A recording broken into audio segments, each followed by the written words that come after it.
ras-le-bol les peurs des autres.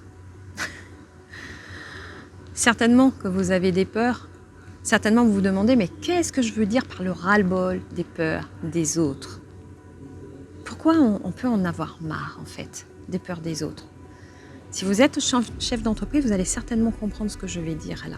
Parce que quand on est à la direction et dans le pilotage d'une entreprise, qu'on la développe, on a besoin de gens positifs autour de nous et de gens qui s'impliquent, qui ne sont pas en train de ramener tout le temps leurs peurs, parce que ça met des freins.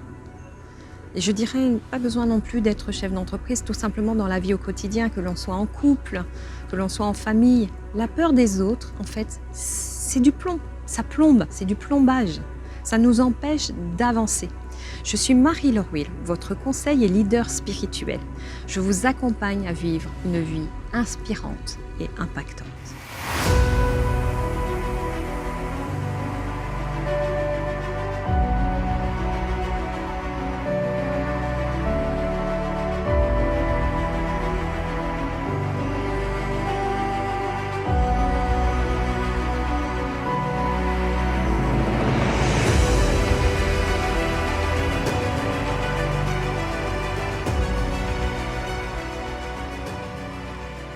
Si vous ne l'avez pas déjà fait, je vous invite à cliquer ici, sous cette vidéo, pour vous abonner à ma chaîne YouTube et recevoir les prochaines vidéos.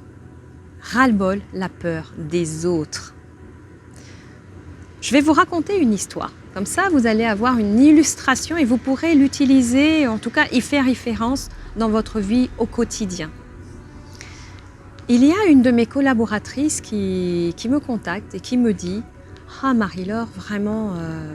je suis désolée pour l'autre jour, j'ai vu que vraiment tu n'étais pas contente quand j'ai dit ça, tu l'as mal pris. » Alors moi déjà je tombe des nues, vraiment je commence à me questionner, je me dis mais à quel moment en fait j'ai réagi et elle aurait pu interpréter?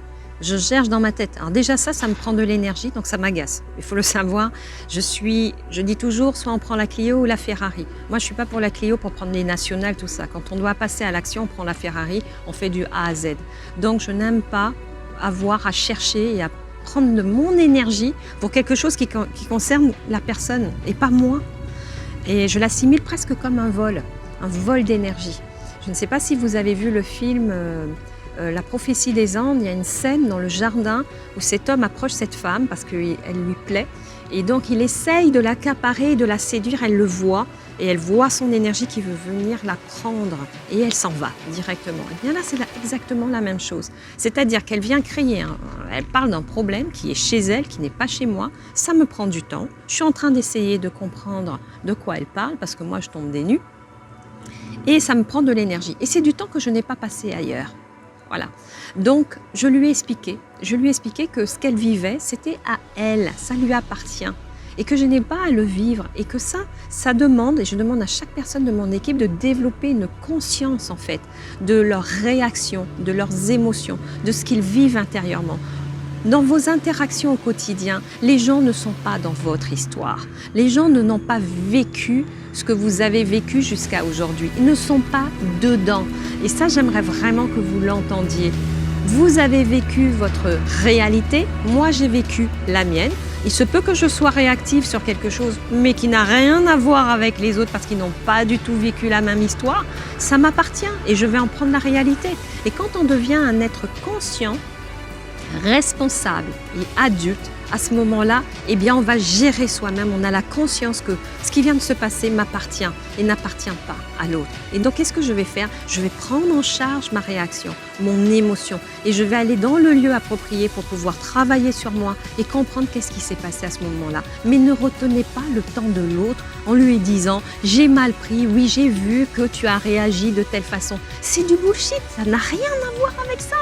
La personne, elle est dans autre chose. Moi, en l'occurrence, je suis dans le développement de la stratégie d'une entreprise. L'objectif, c'est de toucher, impacter 100 millions de personnes d'ici 5 ans. Je n'ai pas le temps de m'attarder sur ce genre de choses. Et même si tu le prends mal, tu vas voir.